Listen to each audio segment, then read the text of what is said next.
Olá para você, seja muito bem-vindo. Aqui nos estúdios da TV Alego, a gente recebe Pedro Chaves. Ele que já foi deputado estadual, já atuou aqui na casa, foi 5 vezes deputado federal, claro, pelo estado de Goiás, ou seja, teve 5 mandatos na Câmara dos Deputados. Atualmente é suplente de senador, é o primeiro suplente do senador Vanderlan Cardoso. Pedro, obrigado pela presença. Não se tem notícia de que o Vanderlan está tirando licença, né? Correto. O senador Vanderlan, para mim, é o maior orgulho, né, em poder compor chapa com ele, como primeiro suplente. Apesar de estar no primeiro mandato, hoje ele já parece um veterano lá no Senado Federal, preside uma das comissões mais importantes, comissões temáticas lá do Senado, que é a Comissão de Ciência, Tecnologia e Inovação. E para mim esse é um motivo de alegria, porque nesses poucos meses que ele está lá em Brasília, já está marcando território, quer dizer, Goiás está sobressaindo muito bem lá no Senado Federal, graças à atuação do nosso senador Vanderlan Cardoso. Pedro, qual é esse momento do parlamento brasileiro aí, tendo Jair Bolsonaro no executivo, ou seja, na presidência da República? Nós podemos dizer que é um novo momento da política brasileira. O presidente Bolsonaro, foi inclusive nosso colega na Câmara lá, ele teve 7 mandatos, dos 5 mandatos que eu tive lá em Brasília, a gente foi colega de parlamento. A gente percebe que ele é uma pessoa bem intencionada, né? Ele quer o melhor para o nosso país. E é óbvio que no começo do governo, muitas vezes você toma algumas atitudes, vamos dizer, que precisam ser melhoradas, né? Mas ele, obviamente, com esse passar de tempo, ele já está mais amadurecido, né? Então a gente percebe que o governo tem tudo para dar certo. O Congresso está ajudando, a gente percebe que algumas matérias importantes do governo estão sendo votadas pelo Congresso Nacional, Câmara e Senado, e nós torcemos para que a nossa economia recupere, que, obviamente, recuperando a economia, teremos aí a maior geração de emprego e melhor renda para a nossa população. Pedro Chaves, recentemente foi divulgada aí uma estatística de que o presidente Jair Bolsonaro, desde 1988, ou seja, há mais de 30 anos, é o presidente que mais teve vetos derrubados pelo parlamento. Isso é natural na sua visão, que viveu ali no Congresso, vive até o momento, né? Conhece bem os bastidores ali? Obviamente que você pode até achar meio estranho, né? Derrubar tanto veto das propostas que foram vetadas pelo Poder Executivo. Mas é uma atribuição do parlamento analisar, né, as matérias, propor matéria, e a gente percebe que nesse começo de ano houve realmente essa grande quantidade de vetos, né, que foram derrubados pelo Congresso Nacional, mas isso não quer dizer que o parlamento seja contra o presidente. São projetos de leis, né, questões pontuais dentro dos projetos de lei que os parlamentares entenderam que deveriam ser mantidos da forma que saiu do Congresso Nacional. Na sua visão, pela sua experiência, pelo seu traquejo, o Executivo, no caso o presidente Bolsonaro, está no caminho certo? Está, nós temos aí, por exemplo, a equipe econômica chefiada pelo ministro Paulo Guedes, que está tomando as medidas econômicas adequadas. Essas matérias importantes estão sendo discutidas, a reforma da Previdência, agora a reforma tributária, que eu considero a reforma mais importante para o governo federal, seja a reforma tributária, e ela vai ser votada, eu acredito nisso, porque existe a vontade do parlamento e, obviamente, a vontade do executivo. Porque antes, Murilo, eu presenciei umas 4 ou 5 tentativas de reforma tributária discutidas na Câmara que não foram para frente. Então, eu me lembro do Mussa Demos, que era um deputado do Piauí, foi relator da matéria, depois o Germano Rigoto, né, antes de ser governador do Rio Grande do Sul, muito antes, né? E passaram outros, inclusive o Sandro Mabel também foi relator de uma reforma tributária. Mas hoje a gente percebe que existe uma nova conscientização por parte dos parlamentares, por parte também do governo federal, e se todos, né, entenderem dessa forma, eu tenho assim, uma grande esperança de que a reforma tributária seja votada pelo Congresso. Não sei se ainda esse ano, porque tem a reforma da Previdência que está na pauta no Senado, mas acredito que até início do próximo ano, primeiro semestre do próximo ano, nós já tenhamos aí uma nova reforma aprovada também para o governo federal. Pelo que você conhece, essa reforma tributária, ela vem só com uma redução do número de impostos ou ela pode mexer, de repente, numa redução da carga tributária também? Também. Eu vejo que ela propõe uma redução do número, né? Até uma época surgiu aquela ideia do imposto único, mas eu vejo difícil você unificar todos os impostos de um só. Mas a redução do número de impostos, com certeza, faz parte da reforma. E tem uma tese interessante que muitas vezes você diminuindo a carga tributária, você tem mais contribuintes. Você, Muito se fala nisso, né? Você pode diminuir e ter um maior número de contribuintes e, obviamente, aumentar a arrecadação. Mas são estudos que são feitos pelos técnicos, né? São muito mais preparados que a gente para falar sobre isso, do governo federal. No ano passado, houve o relator também dessa proposta da reforma tributária lá na Câmara, que é o deputado Luiz Carlos Raul, do Paraná. Ele é muito... Ele foi o relator no ano passado e ele preparou já um anteprojeto, ou melhor, um projeto, né? Que foi inclusive votado naquela oportunidade. Então esse projeto do Luiz Carlos Raul está sendo aproveitado na sua maioria. Então eu vejo que algumas adequações estão sendo feitas, mas eu acredito que o resultado será uma reforma que atenda ao anseio, né, do nosso povo brasileiro. Pedro Chaves, já que estamos falando aí de reformas, né? Falamos da reforma da Previdência, da reforma tributária, muito se fala também numa reforma política. Há quantos anos, né, não vem se falando que é necessária uma reforma política?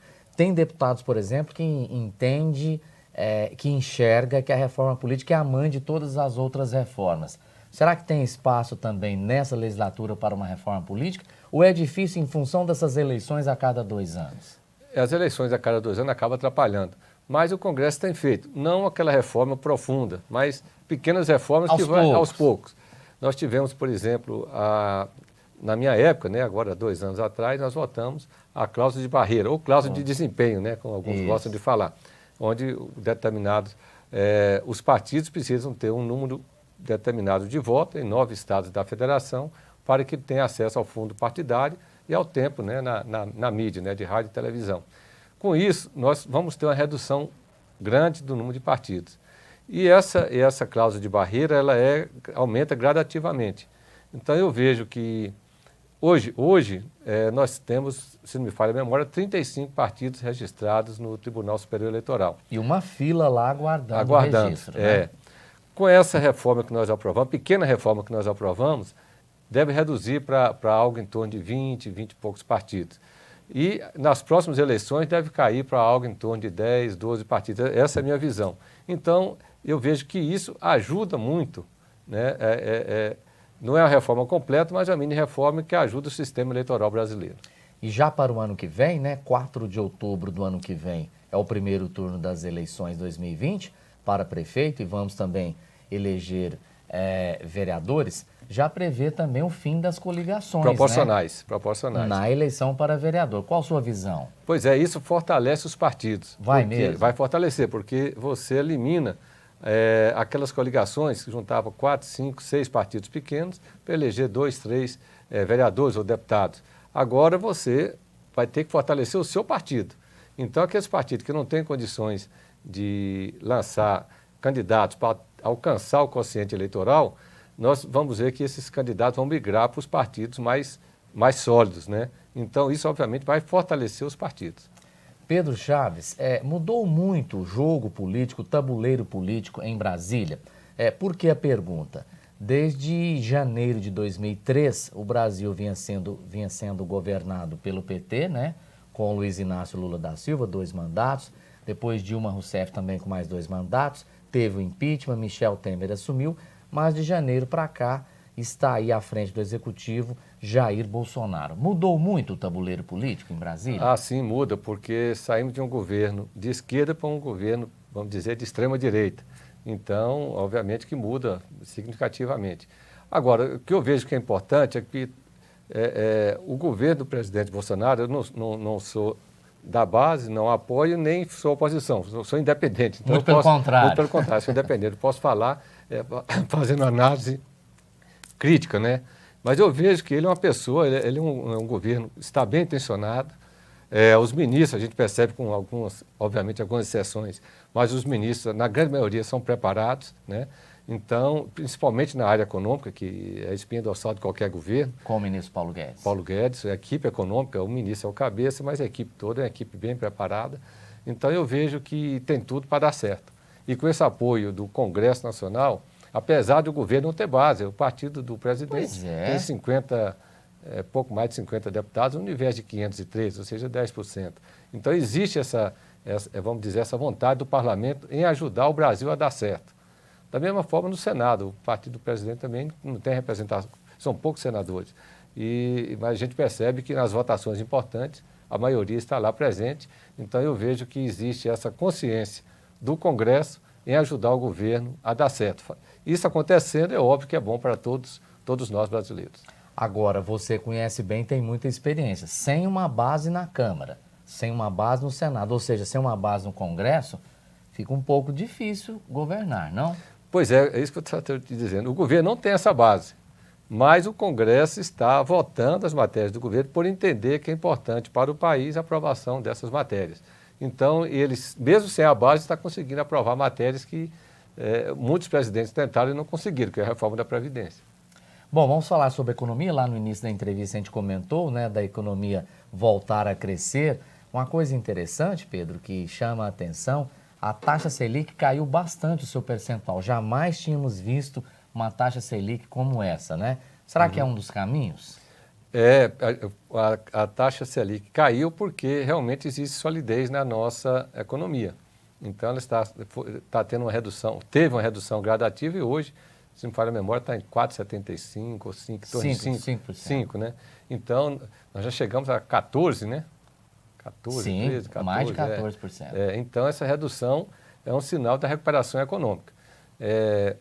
A projeção para esse ano já tem um crescimento positivo, né? Que no ano anterior foi negativo, nós tivemos uma recessão, agora parece que é 0,87% de crescimento, e no ano que vem estão prevendo aí um crescimento de 2%. Então, a tendência é aumentar. Isso é consequência da confiança de quem investe no empresariado, né? Obviamente no governo. O que está faltando, me parece, não sei se você concorda, é a geração de emprego e renda, né? É consequência, né, obviamente, desse crescimento econômico. À medida que a economia vai dando sinais positivos, isso reflete na geração de emprego, né? E uma coisa está atrelada à outra. Então, eu acredito que a partir do próximo ano a gente vai respirar ares melhores, né? Com certeza. Pedro Chaves, o que você pode dizer sobre o Nordeste goiano, uma região que você representa, né, em todos os seus mandatos como parlamentar, Nordeste goiano que mudou muito, carece de muita coisa, mas mudou muito. Alguns anos atrás chegou a ser conhecido como corredor da miséria. Claro, isso foi ultrapassado, né? Isso foi deixado de lado. Mas, na sua visão, o que está faltando no Nordeste de Goiás? Bem, lá é uma região que tem potencial, tanto na produção agrícola, na produção de carnes, também na área de grãos, né? Enfim, é uma região que tem potencial. Houve, principalmente nos governos que eu participei, nos governos do MDB, muitos investimentos na área de infraestrutura, né, energética e rodoviária. Hoje nós já temos também o Instituto Federal, lá na cidade de Posse, cidade de Campos Belos, Universidade Estadual de Goiás, ou seja, nossos jovens já estão sendo formados lá mesmo, né? E interessante que os cursos lá ministrados, principalmente no Instituto Federal, são direcionados para a vocação da região. Então a gente percebe que você associando a infraestrutura com o potencial da nossa região e com a qualificação do pessoal, obviamente que nós vamos conseguir dar uma alavancada no Nordeste goiano. Como é que tem sido sua atuação de 1º de fevereiro para cá, Pedro? E eu gosto sempre de dizer o seguinte, muitas vezes o noticiário busca o parlamentar faltoso, não é? E você tem um viés exatamente o contrário, o oposto disso. Você sempre foi noticiado na mídia como um dos deputados mais assíduos. Isso foi durante todos os seus 5 mandatos como deputado federal, o seu mandato aqui na casa como deputado estadual. Como é que foi sair dessa rotina de estar sempre no plenário, ali nas sessões plenárias, né, nas sessões ordinárias, e agora estar aí como suplente de senador, como suplente do senador Vanderlan Cardoso? Obviamente que a rotina muda, viu? Muda bastante, porque a gente constantemente, né, semanalmente estava em Brasília participando de todas as sessões. Agora, como suplente, a gente suplente fica no banco de reserva, né? Mas o senador Vanderlan, ele é muito, vamos dizer, nos coloca muito para participar com ele, né, do mandato. Ele sempre está me convidando para participar de eventos, me chama para ir em Brasília, ajudar a atender os prefeitos, né, ajudar a atender as lideranças, participar de audiência. Obviamente que eu não vou semanalmente, mas constantemente eu estou indo lá no gabinete do senador Vanderlan para ajudar lá no atendimento, né, dentro do gabinete. Então, É uma rotina um pouco diferente, mas a gente, obviamente, não saiu de tudo, da parte política, da parte, vamos dizer, do métier político lá em Brasília também. Pedro Chaves, muito obrigado pela presença aqui nos estúdios da TV Alegre, muito obrigado por essa entrevista. Eu que agradeço a você, Murilo, eu agradeço pela oportunidade e deixo aqui meu abraço a todos que nos assistiram neste momento.